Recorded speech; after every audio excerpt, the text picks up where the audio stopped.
Hey, welcome to our podcast, or whatever you want to call it. I'm Hunerman, And and with me is I'm Kreutzer. 35 right here. All right, what we're going to do for this video, it's going to be our first video, and we're going to do a little analysis of each team, just like Goulet does for the KVBL. After that, we're going to go down and do a little discussion on top players available, GMs on the hot seat and such. And just talk about what's going on in the league. I wanted to kind of start out by talking about just how there's some major changes going on in the FRSL, as everybody knows. The big one being Omer stepping down as the commissioner and LGC stepping into that role. It's obviously led to a very long offseason this year, but there's a lot of changes going on that I think are going to be really good for the league. I think it's going to bring a lot of life into the league, and that's not saying anything bad to Omer. It's just saying that like a change brings people out of the woodwork and makes people talk, and it's leading to a lot of good things in the league, and I think that's going to be awesome as we go forward. All right, I'm going to start off and talk about the Jazz. They were leading the West with a 1-0 record. Again, it's really early, so you can't really say too much, but we're going to do a little analysis on what they have so far. The Jazz are GM'd by, Roll With Them. They got a starting lineup of Ty Lawson, Jarrell Wright, Thad Young, Anthony Davis, and Jason Williams. I thought it was kind of a weird depth chart. He has Al Jefferson coming off the bench with 42 minutes a game. That might have kind of messed up a little minutes. I think Anthony Davis only had 20 minutes a game.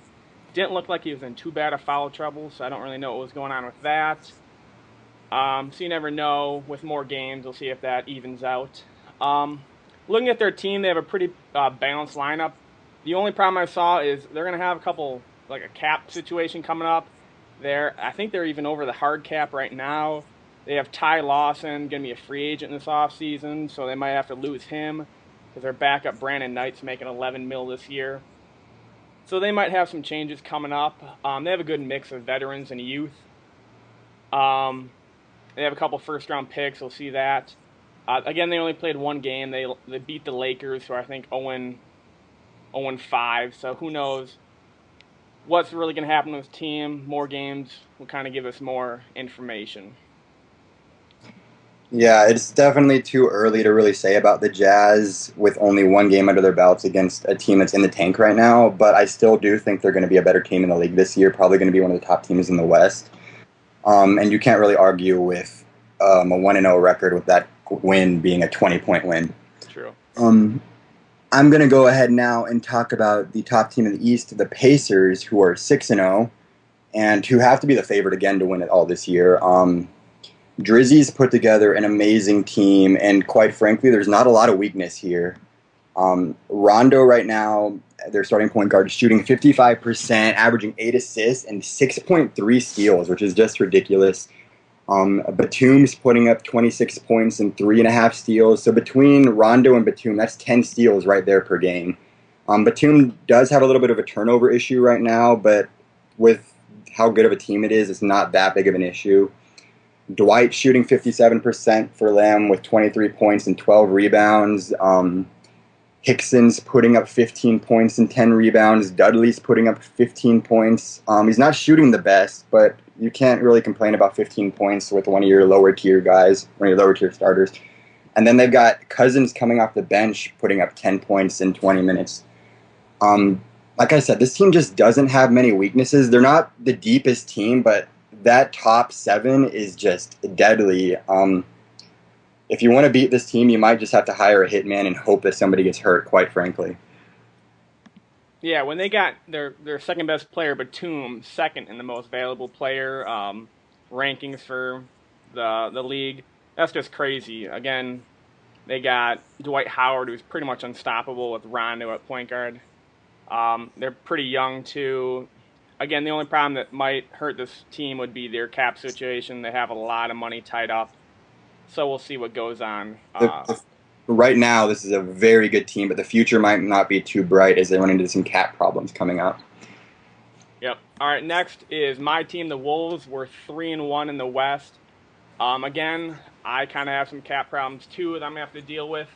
So either Klay Thompson, who I just traded for, or Larry Sanders. One of them will probably be gone before the season ends, just so I can actually keep my star players. I got lucky in the offseason, got Beal and Drummond back for only, I think, $12 million per year, so I was very lucky with that. This season so far, Rubio has gotten into huge foul trouble, so he's only been playing 25 minutes a game. So hopefully my depth chart fixes will help that. Bradley Beal has been doing good for me. I almost didn't start him this year, but he's been having a good year for me so far. So hopefully I can continue my success and maybe have a push to maybe a title, my first title in any league. So hoping for the best for me. Yeah, obviously your team, you need to get Rubio out of foul trouble, but he's still putting up 8 assists per game in 25 minutes, which is just crazy. And you've got a relatively young core still. Some of your role players are a little bit older, but your major guys are all young. So if you can figure out the cap stuff and keep most of your players and your core together, you're going to be set for a long time still. The Wolves are going to be scary for a while. Moving forward in the East, we have the Heat next. Smath's team, they're 3-0 right now. They haven't played the toughest competition, but I will say that I really like the team he's put together. This is a team that plays very good defense. They are holding opponents to 92 points right now. They're not quite getting up over the 100-point mark offensively, but that's okay when you're holding opponents to around 90. And they've still got a couple of offensive threats in Rudy Gay, who's putting up 21 points per game on 52% shooting, and Brook Lopez, who's putting up 25 points on with 11 rebounds. This is a team that I think could beat just about anybody right now, just because they play such good defense, but then they also have Lopez and Gay who can put up points and who can win the games for them when it comes down to crunch time. Yeah, I think that this team is very well put together, almost perfectly put together. They are aging a little bit. Jay Kidd at 43. I don't know how he hasn't retired yet. It's crazy. Gay's getting old. Iggy's getting old. Okafor's old. Lopez is their youngest starter, and he's 28.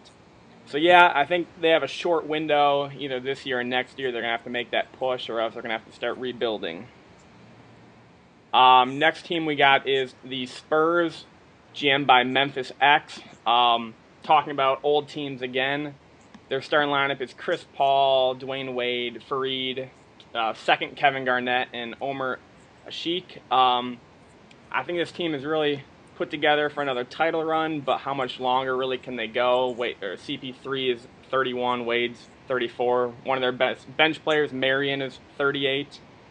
I think the only problem with this team would be Omer at the center position. A lot of the star teams in this league, especially like the Pacers, are just going to dominate Omer at the center position. I was looking at their roster, and they do have a decent backup center, that Constantine Papa. He was a good second-round pick, I think, last year, maybe this year. So maybe, hopefully, he'll progress for them. I did see that on Memphis's trade block, he might listen to an offer for Chris Paul. So any team looking for a point guard may try to get a good offer on Chris Paul before he regresses too much. But overall, Spurs are doing great. Fareed's averaging more than 4 steals from the wing. Chris Paul's putting up 22 points, 7 assists. Their defense is doing great, holding teams under 97 points a game, and they're scoring 101. So that's always good to see. Yeah, like you said, this team's window might be closing as a lot of their best players are aging, but in the here and now, they are very well put together. They've got a good mix of defense and offense, and this team could be scary for anybody to run into in the playoffs as long as they stay healthy. Going forward, and we're going to talk about our last undefeated team, the third place team in the East right now, the Hawks. They are only 1-0. They played 1 game against the Vipers. So it's hard to judge them right now just because there's not a whole lot to go off of, but they had some crazy stat lines in that game. John Wall is averaging 17 points per game, 8 assists, and 6 rebounds on 58% shooting. Shumpert had 14 points, 6 rebounds in only 29 minutes. Adrian Dantley had an insane stat line with 26 points, 15 rebounds, and 7 assists. Obviously, this was only 1 game against the kind of middle-of-the-road team in the Vipers, but if they can keep up at least a portion of what they did in that game, this team could be pretty good in the future, but it's tough to judge right now, like I said. Yeah, and recently JCK posted that he might be resigning. That's just kind of weird. He hasn't really been too active. I was looking at his trade block. I don't think he edited his trade block for like 3 or 4 months. So he's kind of complaining that he's not winning titles when he's not even updating a trade block, or I haven't ever gotten an offer from him or anything like that. I think if he wants to win, he's got to be more active, make some moves. He does have a good team, but he's got to go over the top if he wants to start winning titles in this league. Next, we got the Cyclones, GM'd by Bob Stackhouse. Bob had a great offseason this year, cleared up some cap and got Kevin Love, which was a huge signing. He also traded for his lover boy, Jerry Stackhouse, who he's starting now. I bet he's really excited about that. Stackhouse had a good game. He's averaging about 15 points, 4 rebounds, 4 assists. The only problem is he went 0 for 5 from downtown, and he's only shooting 31% from the field, so that's not good to see. I made a big trade with him this offseason. I gave him Kendall Marshall, Ronnie Brewer, and some other stuff for Klay Thompson. I'm glad to see Kendall Marshall finally starting. He put up 16 points and about 6 assists so nothing too special, but pretty good for a starting point guard. He's also getting good play from Amari on the bench, 14 points and almost 7 rebounds off the bench. So that's always good to see. Yeah, one of the big questions I have here is that he did put Kevin Love on the block right after getting him in free agency, which I think is kind of crazy considering he's putting up 31 points and 17 rebounds at this point for him. If you can get good value, it might be worth it. And he's shown that he can make big trades before, but I question asking to trade Love so early after just getting him. All right, moving forward in the East, we have one of my favorite teams in the East right now, Goulette's Nets. This team is 5-1, and they've played some very good competition, beating both the Bulls and the Raptors, and their one loss came by 1 at Toronto. So, I mean, that's a good team. The Raptors are a very good team this year. They've got some very good stat lines coming in early. Bibby's averaging 22 points and 6 assists. Eric Gordon's putting up 32 points, only on 44% shooting, though. He chucks up a lot of shots, 147 shots so far. Gerald Wallace is putting up 13 points. Ralph Sampson's putting up 17 and 12. And in one of the weirdest stats I've seen, Nene has 4 assists per game right now. I highly doubt he keeps that up, but it's something interesting to look at. This Nets team's very fast-paced, very high-scoring. My biggest question for them at this point is if their defense can keep up with their O, but if their O can keep moving at such a crazy pace, it might not need to. This is a team that could give a lot of people troubles, especially come playoff time. Yeah, especially they just made a big move trading Derek Favors and some other pieces for Paul George. So I think that's going to really help their defense now, putting Gerald Wallace on the bench. So some defense off the bench and then George starting. I think they had a couple DC issues. Maybe that was one of them. That I think Bibby and one other player was at point guard or something like that. So I think after they clear up that stuff, they're going to have a real good chance at making a title run. I actually might think they have a chance at beating the Pacers as long as they can slow down Dwight with Ralph and Noah and Nene and those front court players. Next, we got the Billikens, GM by Al Shaktis. This team is a little bit of a mismatch of players. They have kind of 2 point guards starting with Juan Carlos Navarro and Drew Holiday, and then they have Josh Smith, Blake Griffin, and Tyson Chandler in the backcourt or in the front court. Juan Carlos is kind of my surprise player of the year so far. He's putting up 17.5 points a game and 8 assists after 5 games. Again, it's only after 5 games, so we'll see if he keeps this up. But so far, he's kind of surprising some players. He also has a pretty deep team. Ronaldo Blackman, is putting up 10 points and only 15 minutes a game off the bench. I think with their solid post play, I think they have a chance to kind of upset a couple teams, but I don't know if they have the wing play to make it far in the playoffs. They also have Drew Holiday and Blake Griffin being free agents after this year. So if they can't re-sign them, they might lose them. So their future is a little uncertain. Yeah, they definitely have some question marks going forward, but just in this past draft, they definitely got one of the two big steals with Juan Carlos, the other being Buck Williams at the 9 pick. Those two, along with Shaq right now, have to be the 3 best rookies in the league. They're all going off early. It's very interesting seeing 2 of the guys who are leading the way for the Rookie of the Year voting being slightly later in the first round. All right, moving forward, I have the Raptors next. Allrim's the GM of the Raptors. They are 4-1 right now against some decent competition. Their one loss came to the Nets, who I just talked about, who are a very good team, and then they also beat the Nets. So those 2 teams are 1-1 against each other, which kind of shows you how good they are. They've got an interesting DC right now. I don't know if there were DC problems or what, but just looking at some of their stat lines, Thabo Cephalosha is getting 30 minutes right now, which I have to question. In his prime, he was a terrific defender. I had him on my Bucks team when we made it to the finals, but he's really regressed since then, and I have to question him starting Thabo right now. He does, however, have Westbrook going off for 32 points per game and 6 assists on 50% shooting. He's turning the ball over a little much with 4.4 turnovers, but when you're putting up 32 points per game, I guess that's okay. He just traded Paul George, which should bring in some help in the post with Bynum's injury. George was only shooting 31% before he traded him, which was interesting.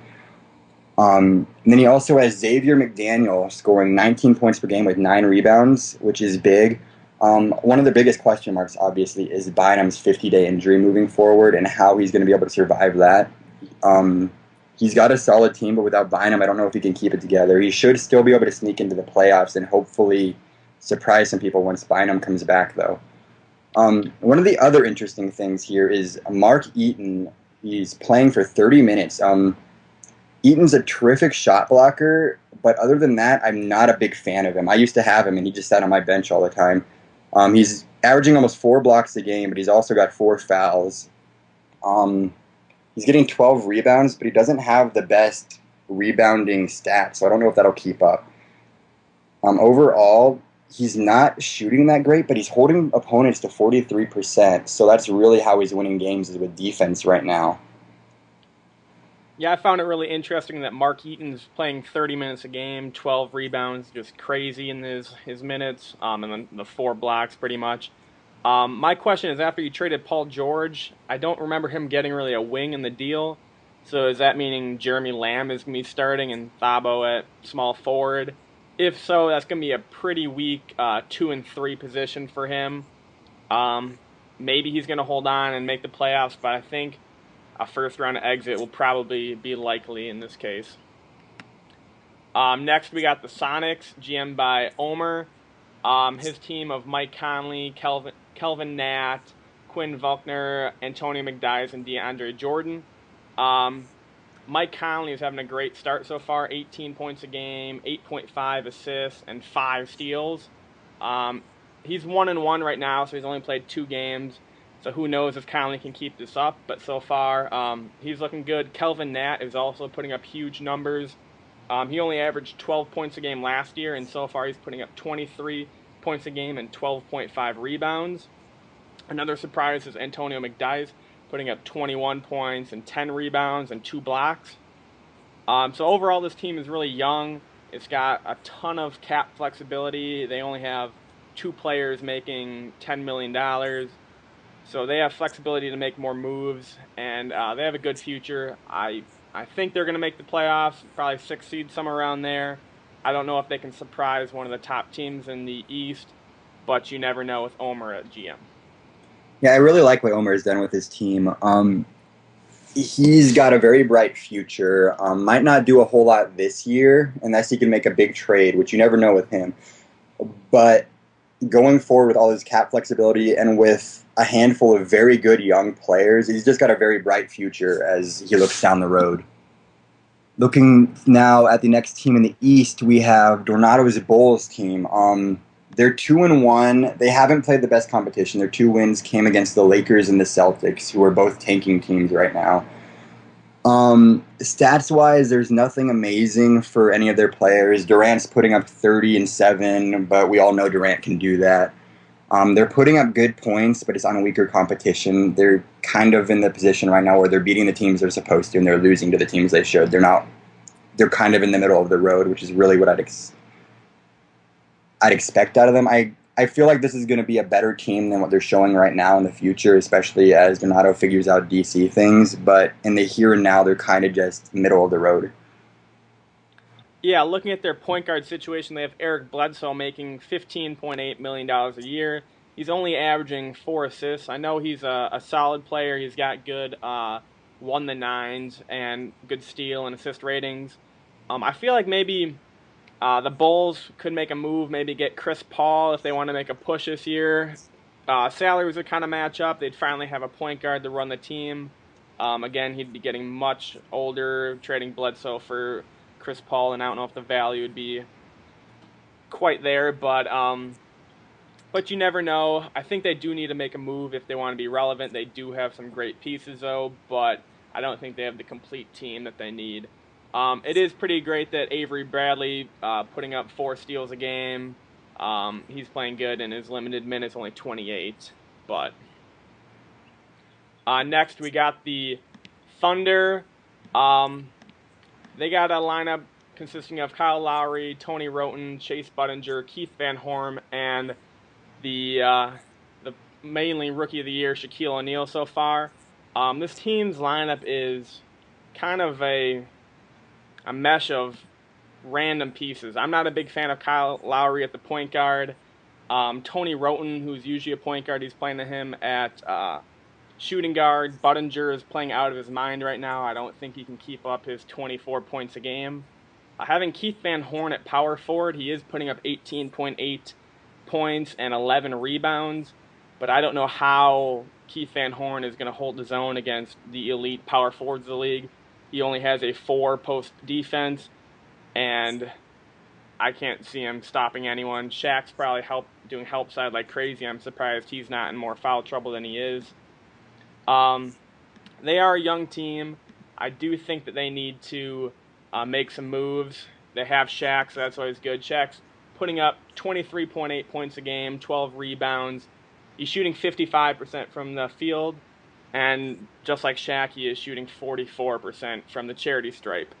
They have the franchise piece. They're going to have to maybe make a couple more moves, but I think in the long run, they could be relevant in the next 2 or 3 years. Yeah, this is a very interesting team right now with so many guys playing out of position. Chase Budinger is just playing insane right now, averaging 24 points per game. I never would have seen that coming. I don't know if it's just really good DC work or what, but if you can keep it up, that'll be huge for them. But like you said, I don't see this team being relevant right now, but they very well could be in the near future. Next, we have Gary's Knicks, and where do I start? Gary did not get a DC in, and that's been big trouble for him. They're 1-1 right now, kind of middle of the road competition, but Marbury hasn't played yet, and that's a huge issue. Don Busey is their starting point guard right now, averaging 5 points per game and 4 assists, with Marbury sitting on the bench. That can't be happening, Gary. You've got to get your DC in. You've got to get this figured out. You've got tons of talent on this team. Ewing's putting up 28 points, 14 rebounds, and 3 blocks. That's the major reason you have a win right now. But, I mean, if you get a good DC in, you're one of the better teams in the East right now, quite frankly. But if you don't, and you have Marbury sitting on the bench getting 0 minutes a game, you might not make the playoffs again.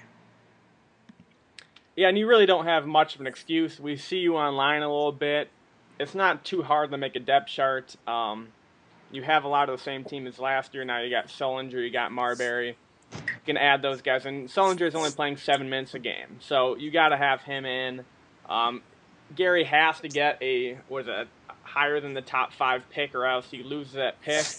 So he's got to get his stuff going right now. I feel like when Gary is in the league, I know everyone kind of hates him or makes fun of him or whatnot, but he does kind of bring life to the team, or the league, I mean, especially him and Hall Rim make for a good rivals. It's always good to add activity and competition to the league. All right, we're going to take a little bit of a break right now. We got, I think, 12 teams remaining, and we will see you in a little bit. The anchors here have always done their own writing, but when there's someone from Harvard around, of course you're going to let them help out. Trajectory metrics of the league's best shooters applied to the terminal velocity of a jump ball, which is founded upon the temporal nature. You misspelled temporal. Okay.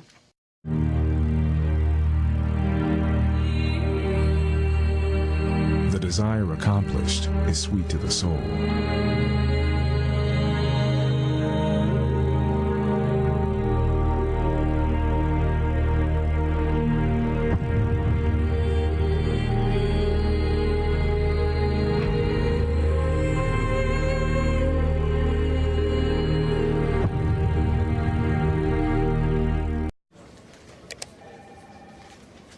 Hey, Bucky. Hey, that piece on left-handed athletes, is that almost done? Okay, thanks. I'm in a timeout because apparently riding the dog like it's a small horse is frowned upon in this establishment. Luckily, though, I can conceal this bad boy underneath my blanket just so I can get on E-Trade, check my investment portfolio, research stocks, and set conditional orders. Wait, why are you taking... Oh, I see. Hey, Max, would it kill you to throw a guy a warning bark? I wanted a bird. E-Trade. Investing Unleashed.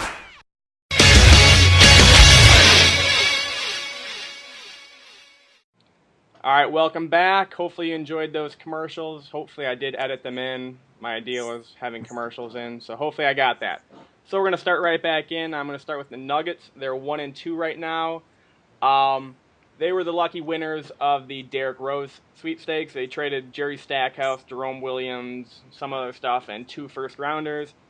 Thought that was kind of a bit of a steal, but they got lucky with the Rose. They got Rose at the shooting guard position right now.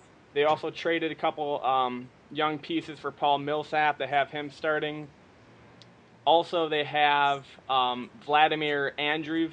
He was the 6th overall pick 2 years ago. He had to take that year in Europe, I believe. He's starting now with 18 points a game, 13.7 rebounds, and 2.3 blocks. So a pretty good debut for him. Nuggets did a lot of stuff this off-season after those 2 trades. They also signed Corey Brewer, Deion Waiters, Courtney Lee for about $5 million contracts. One issue that they may have is that Derrick Rose is going to be a free agent after the year. They're going to definitely try to sign him to an extension this season, but if not, that might be a prize covet in the offseason. With all the moves they made, I think their 1-2 record is under their expectations. They're one of the deepest teams in the league, but I think they have to make a couple more minor changes either to their DC or to their team in order to get back on track.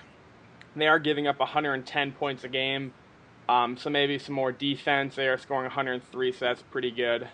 But I think they're going to have to make some changes in order to make the playoffs this year.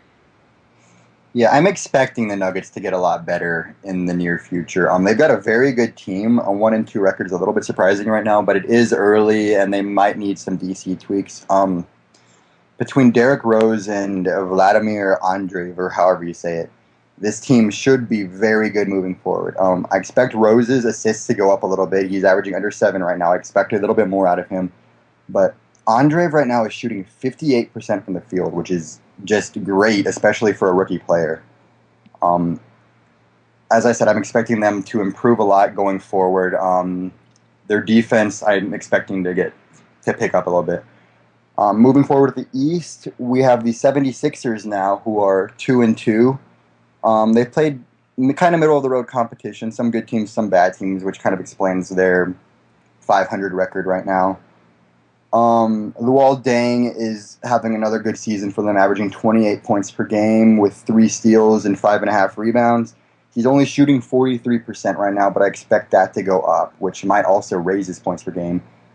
Timmy D, at 40 years old, is still being a beast, averaging 22 points and 10 rebounds on almost 60% shooting.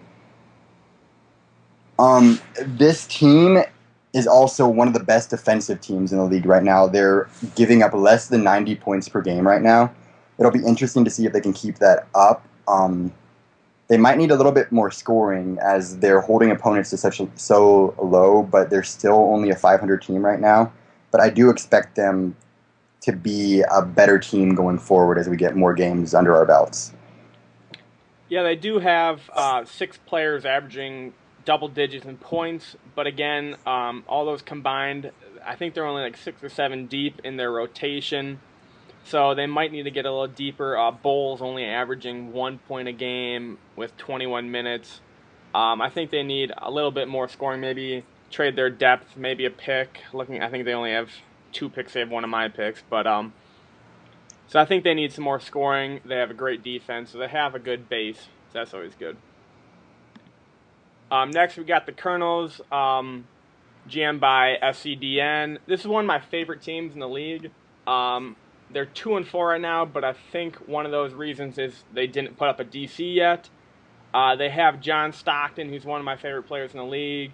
Damian Lillard, the aging Kobe Bryant, but still great. Their power forward is Louis Amundsen, so that's a little bit of a weak spot, and Greg Monroe. I think the CPU started Amundsen, but maybe when SCDN makes his depth chart, it might be rookie Curtis Perry. He was a late-round pick this year. He could find himself in the rotation. Stockton's having a great year so far, 12 points a game, 9.3 assists, almost 5 steals.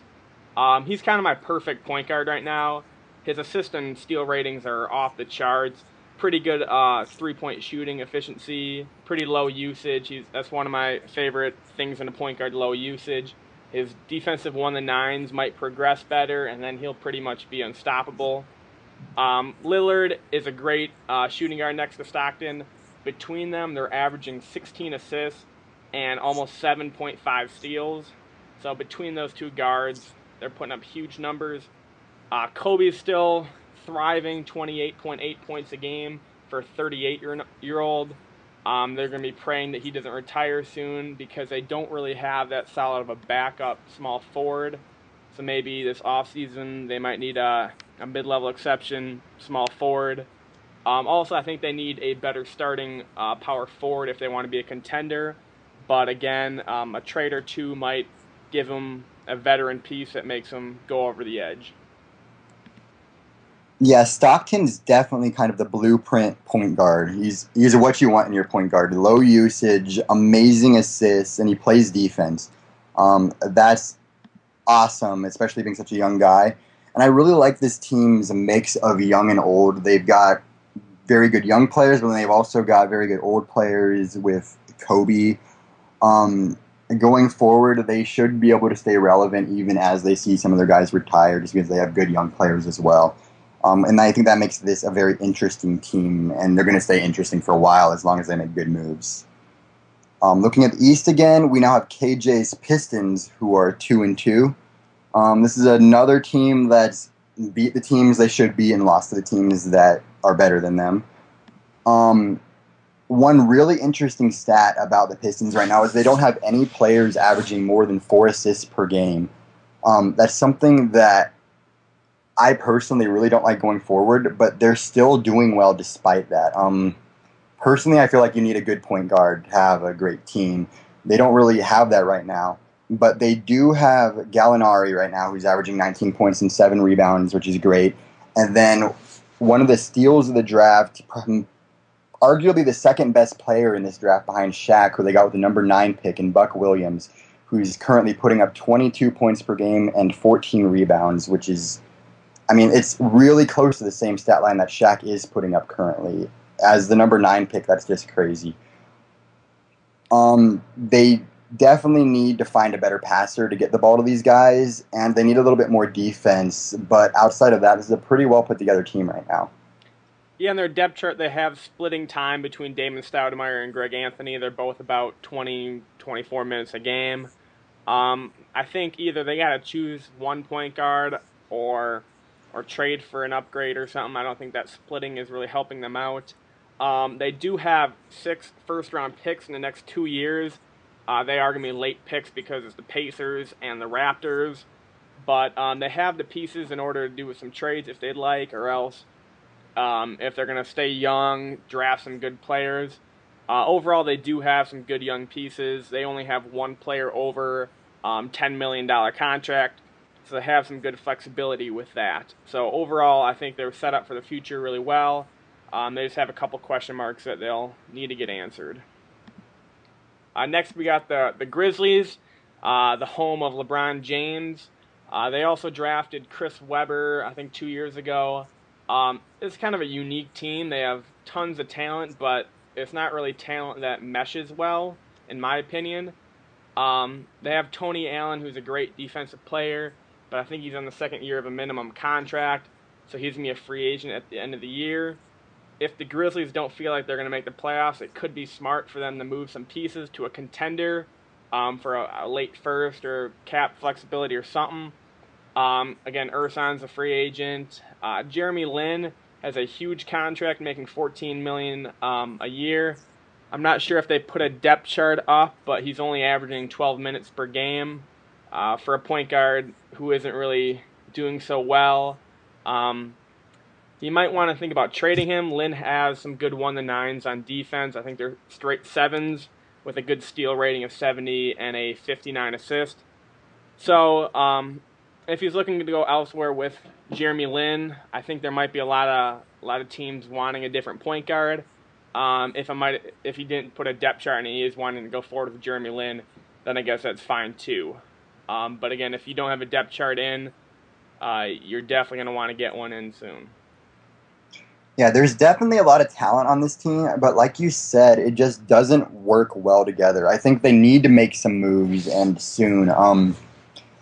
The Braun, Weber, Ilyasova, Valanciunas, any of these guys could probably bring in pretty good return, but they just don't mesh well. I think they need to make some moves, either go win now, trade some guys for other good guys, or build for the future and trade for some picks and cap space. Either way, I just think that something needs to happen with this team because there's a lot of talent kind of being wasted right now with them. Going forward at the East, we only have 4 teams left in the East, and this is the first team that we've seen so far that's under 500. It kind of shows you how deep this conference is. The next team is Roturn's Magic. They played good competition. They're 1-2, but their losses came to the Pacers and Nets, so 2 very good teams beat them. They don't have a lot of scoring on this team. They have Brandon Jennings, who's averaging 19.6 points per game, and Bob Lanier, who's averaging 20.67 with 11 rebounds. But outside of that, they really don't have a whole lot. This team does play defense, though, which is big, and everything might be thrown off a little bit because 2 of their 3 games were against 2 of the better teams in the league.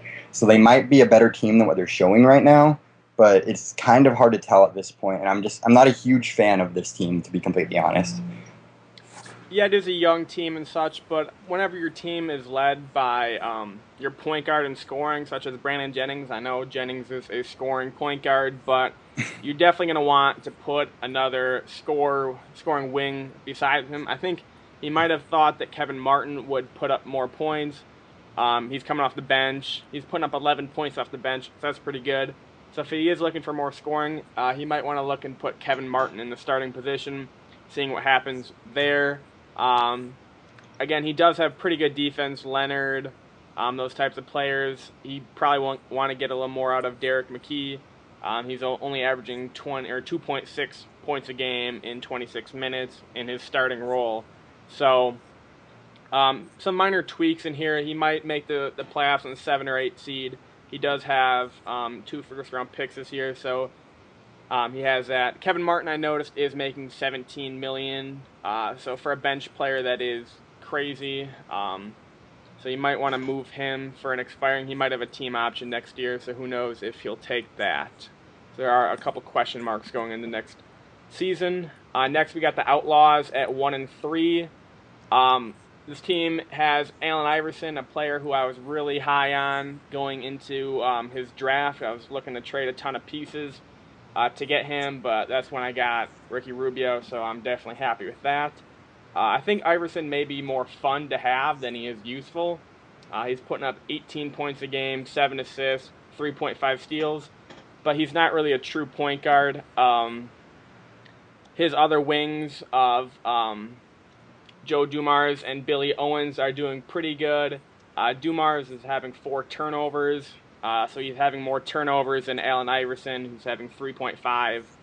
So they do have a bit of a turnover problem from the starting wings.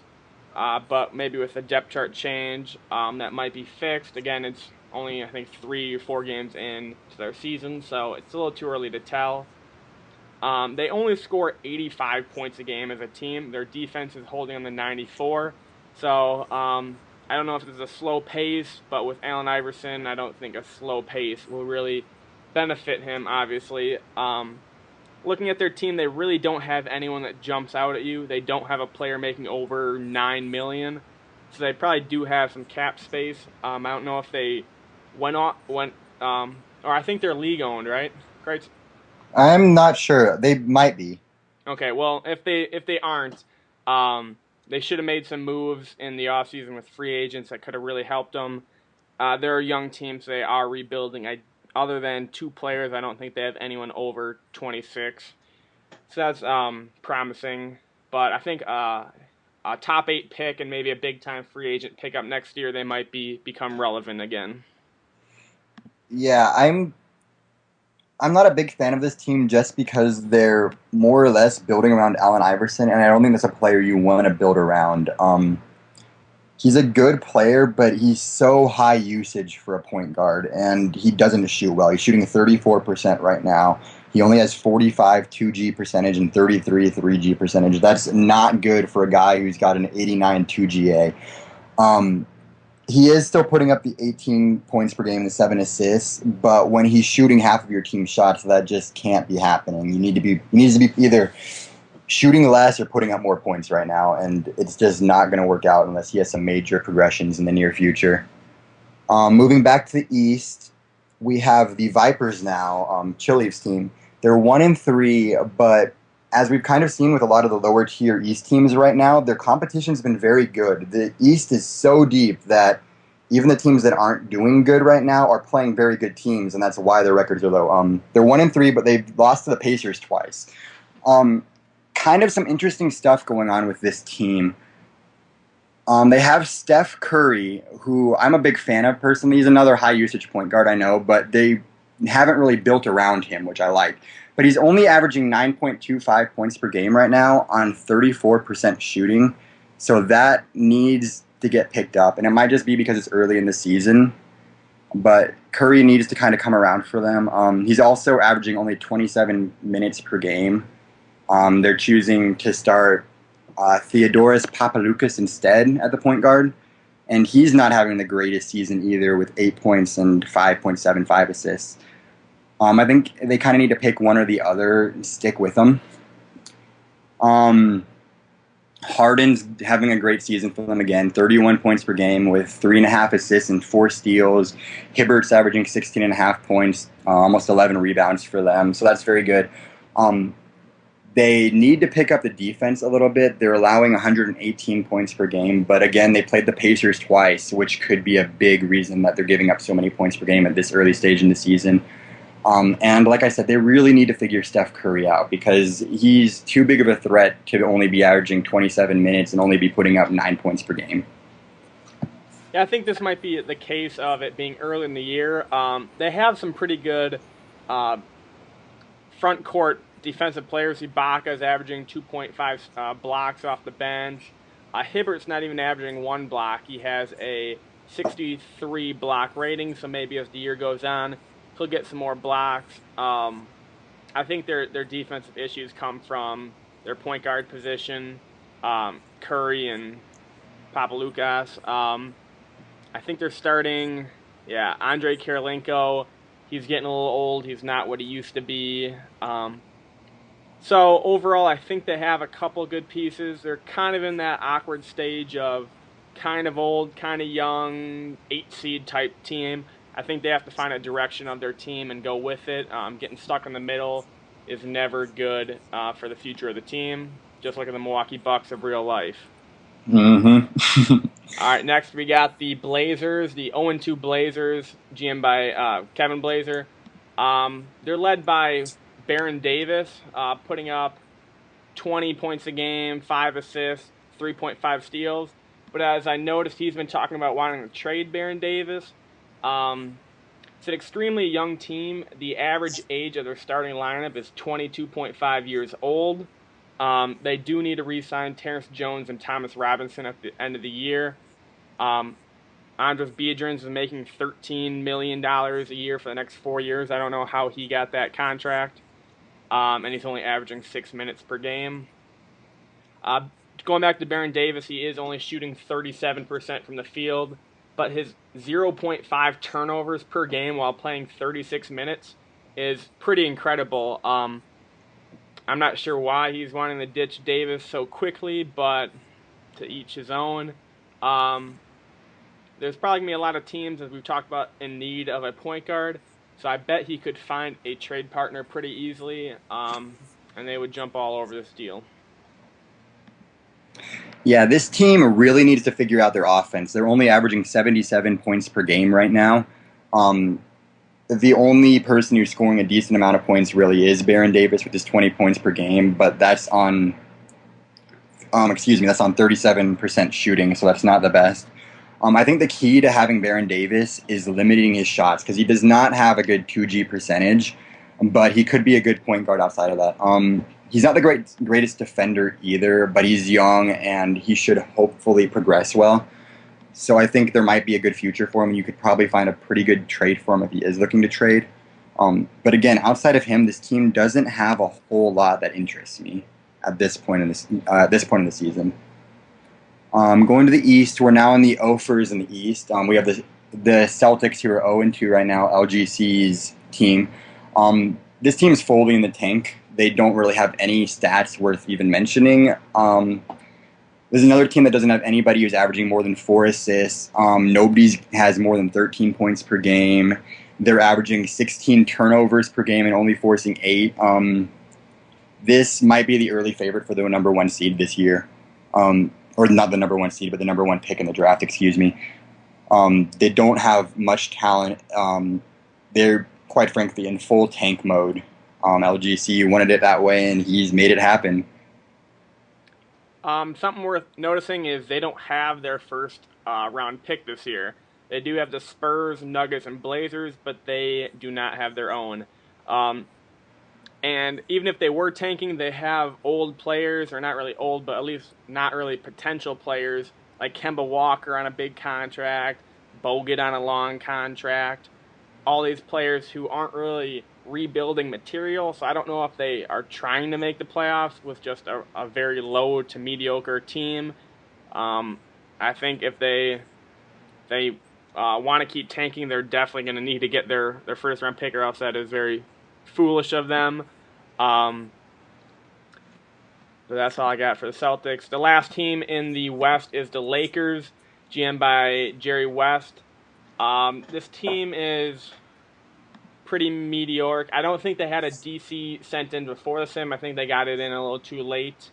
So I noticed that I think the CPU had Kevin Duckworth start, but now in his depth chart, he has Bill Cartwright. Again, it's another young team, so because it is doing bad and they have their own first-round pick, they're only 23 years average for a starting lineup, so they have some good potential with Kid Gilchrist, a couple players like that. They're giving up 115 points a game while only scoring 97. I think they're in a good stage for rebuilding. A top 2 or 3 pick and maybe a free agent pickup or something like that would really help this team out. That's just assuming that Jerry West does stay active in this league. I know he's way more into the KVBL, and that's kind of a problem with some of these dual sim league teams, that they kind of forget about one. I know that happens to me sometimes in the KVBL, but I really believe that activity, even if you're just talking and doing random stuff, really helps you in this league. Knowing how to do your depth chart, having help from other GMs. I know he's probably not going to ask for help because he's Jerry West and all that stuff, but that's a little hint for all the other new GMs. Yeah, this is a team I really like going forward, honestly. I've always been a big fan of MKG. He's a very good player for them, and he's still very young. They're a very young team. Another year or two in the tank for them could lead to this being one of the better teams in the league, especially with such a good GM behind the team. You know that Jerry West knows what's going on. He's doing the right things behind the scenes. As long as he stays active, this is a team I'd look out for in another year or two. We are now at the final team in the East, which is my team, the Bucks. We are currently 0-4, which is kind of a disappointment right now.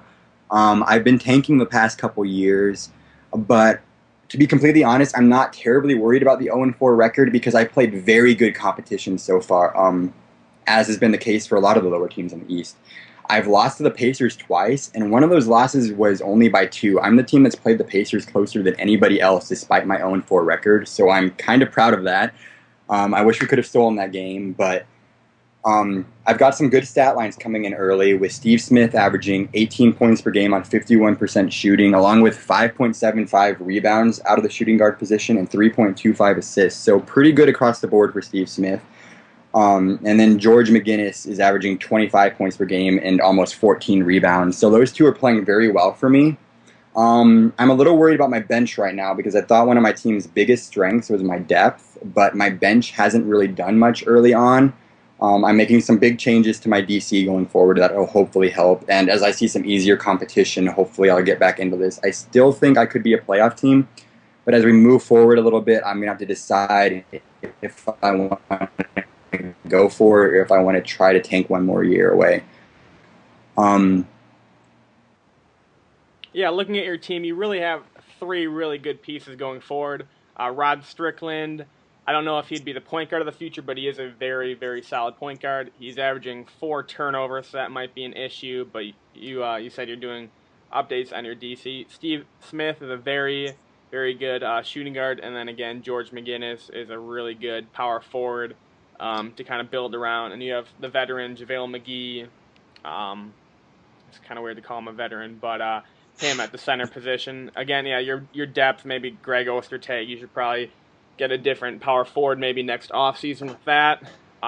It wouldn't be the worst thing for you not to make the playoffs, seeing you have your own pick, and you might benefit having another lottery pick maybe at small forward or one of your bench. All right, that was all for the team analysis. We're going to take another break, and when we get back, we're going to have a little discussion on players available, GMs in the hot seat, and such. So I'm on a red-eye back from a bachelor party with my buddy Mike, who is a terrible, terrible dancer. He's actually right, but what up, Mike? Hey, dude. Yeah, this is how he dances. It's haunting.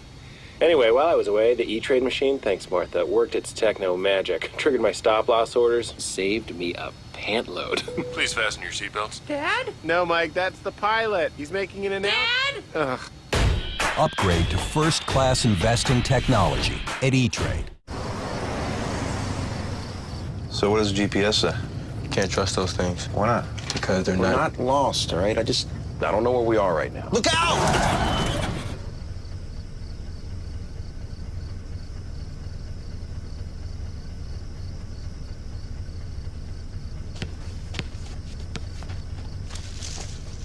That was awesome. You should see his halftime show. ESPN, your NBA destination for games Wednesdays and Fridays. In basketball, is it better to be bigger or smaller? Bigger. Like us. Right, like us. Up top. Yeah.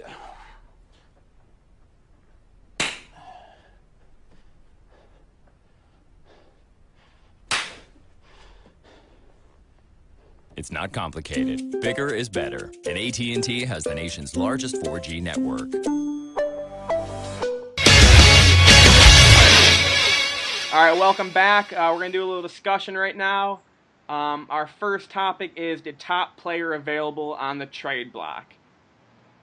Two of the players that were on my list, Paul George and Derek Favors, are now off after a recent trade. I thought that was good that they found each other on the trade block and executed that trade. That trade really benefits both teams perfectly. That's just a case of two active GMs looking what they want and executing that trade. It's definitely a trade that benefits both teams right now, especially after the Bynum injury. It was a very big trade for Allrim to make.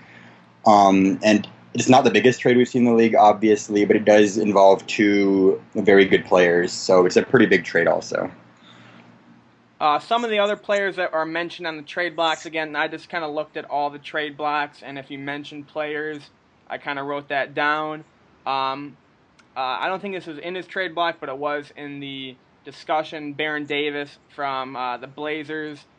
He's, I think, the youngest player that is kind of key on the trade block. I think he's 21 or 20 or whatever he is. So putting him on the block will really open some eyes. Hopefully he shops him around and gets good value if that's what he wants to do. People should kind of go after him if they're looking for that point guard, because I think he would be a good piece. Yeah, like I said earlier, he's one of those pieces that you kind of have to control because he's not the best shooter. But if you can keep his shooting at a relative minimum, he could be a very good starting point guard for a team. Also, DeMarcus Cousins was on the trade block for the Pacers. I think J.J. Hickson is starting above him at the power forward slot. So he's coming off the bench. He's a great bench player for the Pacers. He's kind of key to help their post play. I was surprised to see him on the trade block. I don't know if that was due to salary reasons or whatnot, but a team looking for a good power forward or center could really use DeMarcus Cousins. Maybe a cheap player or a less expensive young player and an expiring contract and maybe a first might be what Drizzy's looking for in trade value. It would be good to acquire. Cousins is definitely a player that's kind of being underused right now with the Pacers, and that's just kind of the nature of the beast with them because they have such a good team. But he's a higher usage player, but he has 56 2G percentage, so that's not a bad thing, really. 9 post-O with 9 post-D. Not the greatest rebounder, but not a bad rebounder either, and he's not terribly old at 26 years. This could be a very good player for somebody trying to get into the playoff discussion to pick up. The next player I have is Chris Paul from the Spurs. This is kind of showing that Memphis X is going on the rebuild route, putting him on the block, seeing what is available. I don't think he's going to be too eager to trade him for not a lot of value, but if the value does come along, I think it would be beneficial for him to trade Chris Paul to a contending team to kind of push him over the edge. So teams that we mentioned that might need that point guard help could have a possibility of getting Chris Paul if they're willing to give up good value. And he also mentioned that he's looking to pick up another point guard with lower usage, which kind of shows that he's looking to build around other players and not around Chris Paul. This may be due to Chris Paul's age, and it may just be due to the way that he wants to build his team. But this does present a big opportunity for other teams who are looking to pick up a big point guard. And the final player we have on our kind of list is Kevin Love from the Cyclones. Obviously, it was such a surprise seeing that he is listening to offers for Kevin Love. Who knows if he ever will deal him, but at least he's listening. Like me, I'm not going to even listen to Charles Barkley trade offers. At least the Cyclones will be listening. So if you want to make a big move, trade a lot of pieces, Kevin Love may be your guy. Yeah, something's telling me that he's not going to trade Love for cheap. This is going to be a hard player to get. He's an extremely good character or player. If I'm not mistaken, he won MVP last year. He's somebody that anybody would be lucky to have and could immediately put your team over the hump if you're kind of on that middle of the road area. You have to be careful, though, because it would be very easy to overpay for him and to kind of ruin your team just to get him. All right, so my pick for the top player available right now in the season is me DeMarcus Cousins. He's not the best player on the block, but I think that you would be able to find a good value. You wouldn't have to trade up your whole team. He could be kind of a franchise player for you, being young, the 1-9s on post defense, post offense, great percentage. I think he'd be the best value kind of franchise player that you could get on the trade block right now.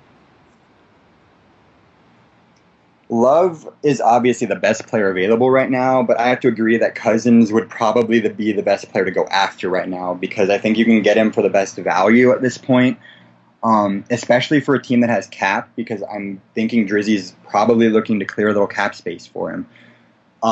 He could be a terrific player to fill out a roster, especially if you're in need of a post player right now.